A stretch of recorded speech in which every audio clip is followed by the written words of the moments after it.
যেখানকারই মুসলিম হোক না কেন, একজন মুসলিম আরেকজন মুসলিমের কি হবে?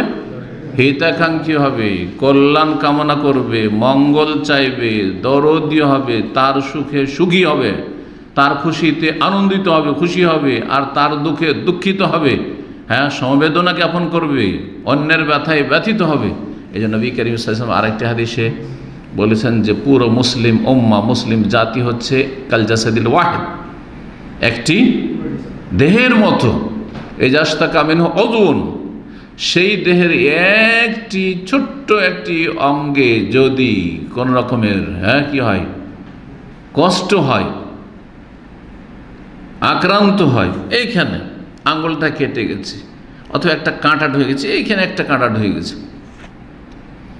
যার কারণে তাদালাহু সাইরুল জাসাদ, গোটা শরীর সারা রাত এর ব্যথে ব্যথিত। বিস্সাহারে হলুম, ঘুম আসে না, গোটা শরীরকে ঘুম আসেনি। চোখ এইখানে, আর এই আঙ্গুলের এইখানে একটা কাঁটা লেগেছে, তুই চোখের ফির কী হলে যে ঘুম আসে না? হ্যাঁ, গোটা শরীরে কী হয়ে গেলে যে ঘুম আসে না? ব্যথায় ছটপট করছে, থাকতে পারছে না, ঠিক না? আল্লাহু আকবার। বিস্সাহার ওয়াল হুম্মা, জ্বর এসছে, এখানে কাঁটা ঢুকেছে, এখানে শুধু জ্বর না, মনটা হয় গোটা শরীরে জ্বর। ইঞ্জেকশন করে এসছে, আজকাল ভ্যাকসিনের জমানা যেহেতু চলছে, ভ্যাকসিন লাগিয়ে এসছে, গোটা শরীরে জ্বর। লাগাইলো এখানে একটু ভ্যাকসিন, 1 সেকেন্ডে ফুটলো, আর গোটা শরীরে জ্বর, থাকতেই পারছেন না।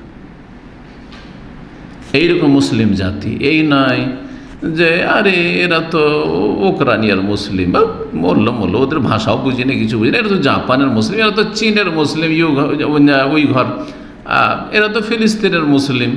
না না না, মুসলিম আমাদের শরীরের অংশ, শরীরের অংশ, মাথা থেকে পা পর্যন্ত। যেমন গোটাটা আপনার শরীর, ঠিক তেমনই মুসলিম এরকম পূর্ব পশ্চিম যেখানে আছে সব আমাদের দেহেরই বিভিন্ন অঙ্গ প্রত্যঙ্গ। আল্লাহ যেন সকল মুসলিমের হেফাজত করে।